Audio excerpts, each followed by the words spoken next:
சிற்றம்பலம். ஓம் ஸ்ரீ சந்திரசேகரேந்திர சரஸ்வதி மகாகுருபியோ நமः. ஓம் ஸ்ரீ வல்லபாம்பிகா சமேத ஓம் ஸ்ரீ மகா கணாதிபதையே நமः. எல்லோருக்கும் வணக்கம். நம்மளுடைய திருவாரூர் பதிகத்துடைய முதல் பதிவை தான் இன்னைக்கு பார்க்க போகிறோம். இதில் நம்ம பார்க்க போகிற பாடல் என்னன்னு பார்த்தீங்கன்னா, பொன்னும் மெய்ப்பொருளும் தருவானை அப்படின்னு ஆரம்பிக்கக்கூடிய சுந்தரமூர்த்தி சுவாமிகளுடைய தேவார பாடல். பொன்னும் மெய்ப்பொருளும் தருவானை, போகமும் திருவும் புணர்ப்பானை, பின்னை என் பிழையை பொறுப்பானை, பிழையலாம் தவிர பணிப்பானை, என்ன தன்மையன் என்ற அறிவொன்னா எம்மானை, எளிவந்த பிரானை, அன்னம் வைகும் வயல் பழனத்து அணி ஆரூரானை மறக்கலுமாமே. தியாகராஜாவை வேண்டிக்கும் போது நமக்கு பொன் மெய்ப்பொருள் ரெண்டும் கிடைக்கும்.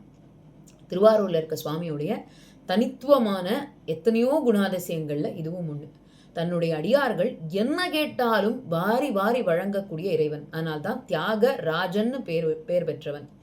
காசு பணம் இந்த உலகத்துல நம்ம வாழறதுக்கு முக்கியமான தேவை, அதை கொடுக்கக்கூடிய இறைவன். ஆனால் தான் பொன் மெய்ப்பொருள், அதனுடைய மனிதன் மூழ்கிடக்கூடாது, அதிலிருந்து அவன் தெளிஞ்சும் வரணும். அதனால் அவன் இறந்தால் அவனுக்கு முக்தியையும் கொடுக்கக்கூடிய இறைவன். பொன்னும் மெய்ப்பொருளும் தருவானை, போகமும் திருவும் புணர்ப்பானை.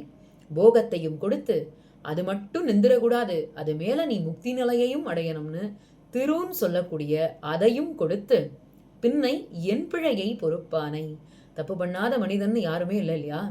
மனிதர்கள் தப்பு பண்ணா அதை மன்னிச்சு காப்பாற்றக்கூடிய இறைவன். பின்னை என் பிழையை பொறுப்பானை, பிழையலாம் தவிர பணிப்பானை.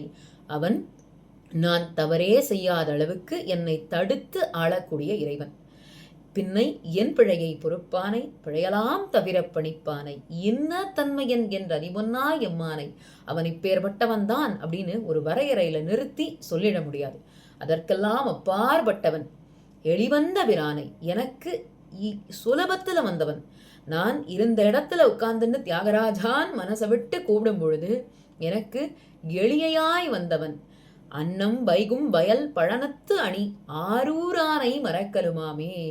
அன்ன வயல்களால் சூழப்பட்டதான திருவாரூர் நகரத்துல இருக்கக்கூடிய என்னுடைய ஆரூரானை நான் மறந்தும் வாழ்வேனோ அப்படின்னு கேட்கிறார். ரொம்ப அருமையான பாடல். இதோட இந்த பதிவை நம்ம ஆரம்பிச்சிருக்கோம். இன்னும் வர அடுத்த நல்ல பதிவுகள்ல திருவாரூர் தியாகராஜ சுவாமியை பத்தி இன்னும் நிறைய தெரிஞ்சுக்க போறோம். திருச்சிற்றம்பலம். தொடர்ந்து பார்த்துட்டே வாங்க. நன்றி, வணக்கம்.